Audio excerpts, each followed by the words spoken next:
अस्सलाम वालेकुम दोस्तों। पाकिस्तान क्रिकेट टीम में एक तूफानी हलचल मच चुकी है। जी हाँ नाजरीन, क्योंकि जनूबी अफ्रीका के खिलाफ वाइट बॉल सीरीज के लिए पाकिस्तानी टीम के दोनों स्क्वाड यानी T20 और ODI का ऐलान हो चुका है। और ऐसा लग रहा है नाजरीन कि ये सिर्फ एक ऐलान नहीं है टीम का, बल्कि यहाँ पर सबसे बड़ी तब्दीलियाँ हुई हैं। और यूं कह लें कि तारीख की जो है ना बहुत बड़ी सर्जरी पाकिस्तानी टीम की जानिब से जो है ना सिलेक्शन कमेटी की जानिब से की गई है। ऐसा लग रहा है जैसे कोई सिलेक्शन में एक बहुत बड़ा मेजर ऑपरेशन कर दिया गया है। कई नए नाम पाकिस्तानी टीम में शामिल हुए हैं, कुछ प्लेयर्स के साथ ज्यादती भी हुई है। 10 ऐसे बड़े प्लेयर्स हैं नाजरीन जिनको नया टीम में दोबारा शामिल किया गया है। नाजरीन, तारीख की सबसे बड़ी तब्दीली इस वक्त इसलिए लग रही है कि 10 बड़े प्लेयर्स को टीम में शामिल किया गया है और इनके साथ कुछ ऐसे प्लेयर्स को निकाल दिया गया है जो डिजर्व नहीं करते थे कि उन्हें निकाला जाए, लेकिन फिर भी उन्हें निकाला गया। सबसे बड़ी सर्जरी इसलिए इसे कहा जा रहा है। जी हाँ दोस्तों, इस बार सिर्फ चंद खिलाड़ियों को नहीं बल्कि यूं कह लें कि पूरे के पूरे सिस्टम को झंझोड़ दिया गया है। सिफारिश पर आने वाले, पर्ची पर आने वाले और स्पेशली आकिब जवेद की पर्ची पर जो शामिल हुए थे प्लेयर्स, उन सब खिलाड़ियों को बाहर का रास्ता दिखा दिया गया है और साफ कह दिया है कि जनाब बस बहुत हुआ, आप घर जाइए। और पहली बार ऐसा लग रहा है कि वाकई टैलेंटेड प्लेयर्स को तरजीह दी गई है। टीम में नाजरीन इस वक्त 10 से ज़्यादा बड़े खिलाड़ी हैं जिन्हें निकाल दिया गया है और उनकी जगह पर अब नए प्लेयर्स टीम में शामिल हो गए हैं। तो मुकम्मल मालूमात आपको देते हैं, लेकिन नाजरीन वीडियो में आगे बढ़ने से कबल आपसे सिर्फ इतनी सी दरख्वास्त है कि आप जिस जगह, जिस शहर और जिस मुल्क से भी ये वीडियो देख रहे हैं उसका नाम आप कमेंट सेक्शन में जरूर लिखिएगा। नाजरीन, अगर आप पिछले कुछ बरसों की बात करें तो यही वो टीम थी जिस पर सबको गुस्सा था।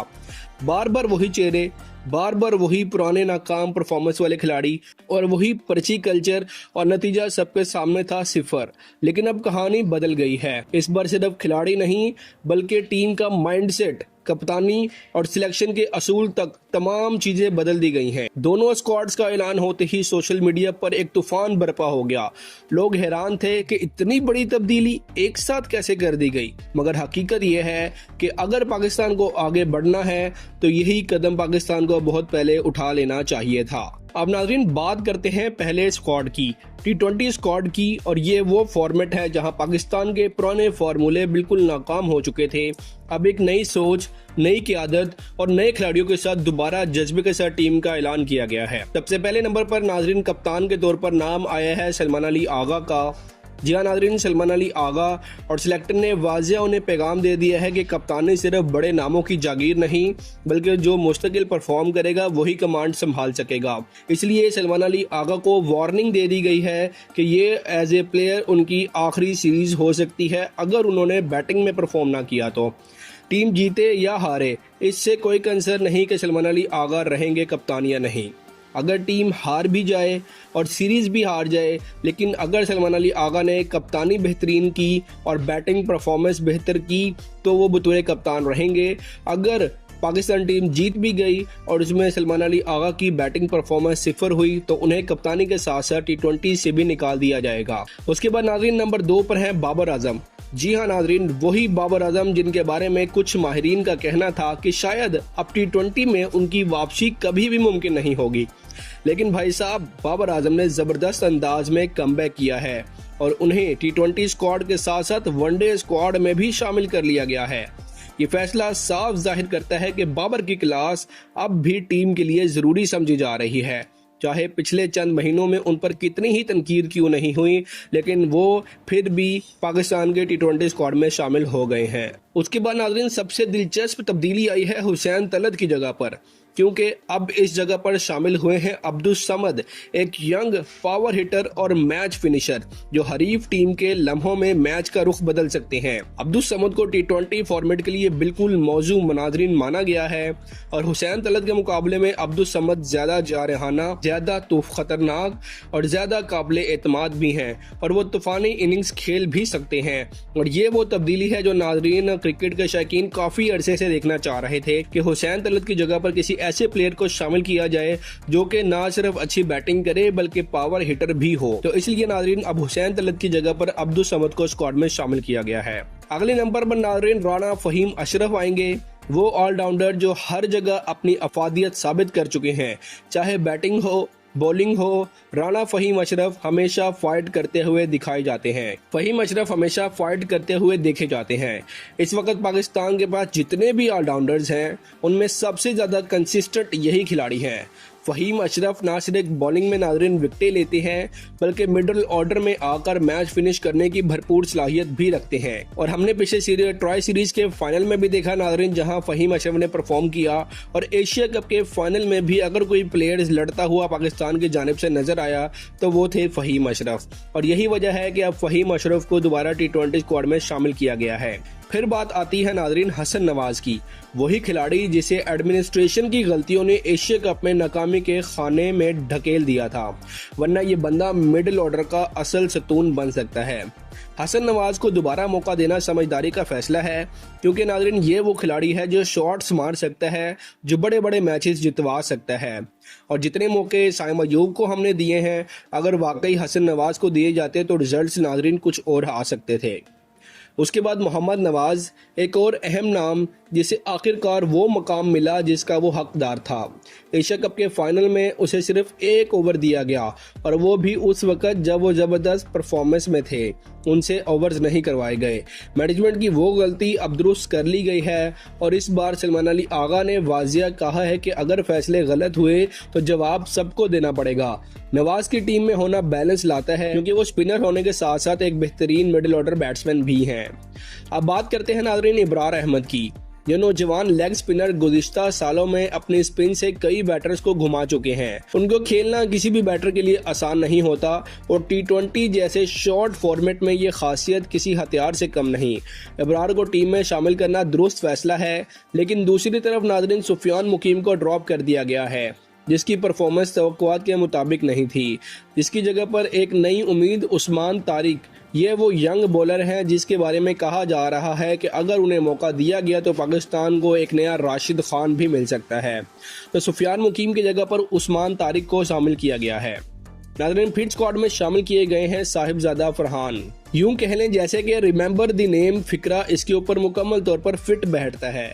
ये वो बल्लेबाज है नाज़रीन जिसने डोमेस्टिक क्रिकेट में बड़े बड़े बॉलर्स का सॉफ्टवेयर अपडेट किया, और ना सिर्फ डोमेस्टिक क्रिकेट में बल्कि इंटरनेशनल लेवल पर आकर बुमराह जैसे खतरनाक बॉलर्स को 3-3 छक्के लगाए। और वो अब अपनी परफॉर्मेंस की बुनियाद पर दोबारा T20 स्क्वाड में शामिल हो चुके हैं, और लोग ये उम्मीद कर रहे हैं कि वो पावर प्ले में जारहाना आगाज पाकिस्तान को देंगे। उनके साथ नाज़रीन वापसी हुई है नसीम शाह की, वो नौजवान फास्ट बॉलर जो इंजरी के बाद अब दोबारा मुकम्मल फिट हो चुके हैं। नसीम शाह की वापसी पाकिस्तानी फैंस के लिए किसी तोहफे से कम नहीं, और जब उनके साथ शाहीन अफरीदी का कॉम्बिनेशन बनता है तो समझ लेंगे पाकिस्तान के पास दुनिया के सबसे खतरनाक पेस जोड़ी तैयार हो चुकी है। नाज़रीन शाहीन अफरीदी की बात हो तो भला कैसे भूला जा सकता है। कुछ अर्से पहले तक कहा जा रहा था कि शाहीन को आराम दिया जाएगा, मगर अब वो एक बार फिर मैदान में है। पूरी शिद्दत के साथ नसीम और शाहीन की जोड़ी अगर मुकम्मल फिट रही तो जनूबी अफ्रीका के बल्लेबाजों के लिए ये किसी डरावने ख्वाब से कम नहीं होगी। विकेट कीपर सिलेक्शन में इस बार हारिस की जगह पर ली गई है नाज़रीन उस्मान खान ने। एक ऐसी तब्दीली जो काबिल फहम भी है, एक मतनाज़ा भी है। उस्मान खान ने फ्रीलांस T20 क्रिकेट में शानदार परफॉर्मेंसेस दिखाई, मगर अब देखना यह है कि वो इंटरनेशनल प्रेशर में कैसे खेलते हैं। अब चलते हैं वनडे स्क्वाड की तरफ, जहां कप्तानी दी गई है नाज़रीन शाहीन शाह अफरीदी को। जी हाँ नाज़रीन, शाहीन एक मुकम्मल तौर पर पाकिस्तानी वनडे टीम की क़यादत करेंगे। ये वो मौका है नाज़रीन जहां शाहीन को ना सिर्फ बॉलर बल्कि लीडर बनकर सोचना होगा। नंबर 2 पर बाबर आजम है जो तजर्बा और इस्तेहकाम दोनों लाते हैं। नंबर 3 पर एक बार फिर वही ऑलराउंडर नाज़रीन फ़हीम अशरफ हैं। ये तीनों मिलकर टीम को रीढ़ की हड्डी साबित हो सकते हैं। चौथे नंबर पर आया है एक नया नाम नाज़रीन फैसल अकरम का। ये नौजवान एक शानदार टैलेंट है जिसे आखिरकार सिलेक्टर ने नज़रअंदाज नहीं किया। फैसल अकरम को शामिल करना एक मस्बत इशारा है कि पाकिस्तान मुस्तकबिल के लिए नौजवानों को तैयार कर रहा है। इसी तरह विकेट कीपर बैट्समैन के तौर पर शामिल किया गया है नाज़रीन हसीबुल्लाह को, एक और नौजवान जिनके बारे में कहा जा रहा था कि वो अगला बड़ा नाम बन सकता है। हसन नवाज जिसे T20 स्क्वाड में शामिल किया गया है, अब वो वनडे में भी जगह उनको मिल चुकी है। इससे पहले वेस्ट इंडीज़ के खिलाफ वो अपनी सलाहियतों का मुजाहरा कर चुके हैं। जहां एक 50 और 2 अच्छी इनिंग्स खेल कर अपनी मौजूदगी उन्होंने मनवाई थी। अब उसे मुसलसल मौका देना ज़रूरी है ताकि पाकिस्तान को एक मुस्तहकम मिडिल ऑर्डर बैट्समैन मिल सके। हारिस रऊफ को भी आखिरकार ओडीआई में शामिल किया गया है और ये वो मौका है जिसके मुंतज़िर थे वो, क्योंकि अब ना टेस्ट मिल रहा था उन्हें ना ही T20। अब अगर वो यहाँ भी परफॉर्म नहीं करते तो उनका करियर तकरीबन नाज़रीन ख़त्म हो सकता है। शाहीन का कप्तानी फ़लसफ़ा भी यही है कि परफॉर्म करो तो जगह पक्की वरना बाहर। मोहम्मद नवाज़, हुसैन तलत, मोहम्मद रिजवान, सलमान अली आगा, नसीम शाह, साइम अयूब, फ़खर जमान और मोहम्मद वसीम जूनियर, नाज़रीन ये सब भी वनडे स्क्वाड का हिस्सा हैं। मोहम्मद रिजवान का तजर्बा टीम को बैलेंस देगा, जबकि फ़खर जमान अभी भी ओपनिंग के लिए मजबूत उम्मीदवार हैं। लेकिन नाज़रीन अफसोस की बात यह है कि फ़खर जमान को सिर्फ वनडे में शामिल किया गया है, जबकि उन्हें T20 से ड्रॉप कर दिया गया है। उसके बाद नाज़रीन हुसैन तलत को अगरचे T20 से ड्रॉप किया गया है, मगर वनडे में उन्हें रखा गया है ताकि बैटिंग और बॉलिंग दोनों में मतवाजन कायम रहे। आगा सलमान को दोनों स्क्वाड में रखा गया है, लेकिन वो अभी स्ट्रिक्ट ऑब्जर्वेशन के अंदर हैं। अगर उन्होंने T20 में अच्छी बैटिंग ना की तो वो T20 की कप्तानी समेत टीम से भी जाएंगे। ये पूरा स्क्वाड नाज़रीन एक नई कहानी सुनाता है कि अब सिफारिश नहीं बल्कि कारकर्दगी बोलेगी। पाकिस्तानी क्रिकेट को शायद बरसों के बाद एक ऐसा मौका मिला है जब नौजवानों और सीनियर्स का बैलेंस ठीक नज़र आ रहा है। हर पोजीशन पर मुकाबला है, हर खिलाड़ी पर दबाव है और हर परफॉर्मेंस अहम है। अब देखना यह है कि एक नया पाकिस्तानी स्क्वाड जनूबी अफ्रीका के खिलाफ मैदान में उतरकर वाकई कुछ नया करके दिखाता है या नहीं। आखिर में नाज़रीन सवाल सिर्फ ये है कि क्या ये तब्दीलियां वाकई इनकलाब साबित हो सकती हैं या चंद मैचेस बाद फिर वही पुराने चेहरे, पुरानी गलतियां और पुरानी सियासत देखने को मिलेगी। वक्त जवाब देगा, मगर फिलहाल एक बात तो तय है, पाकिस्तान का स्क्वाड अब वाकई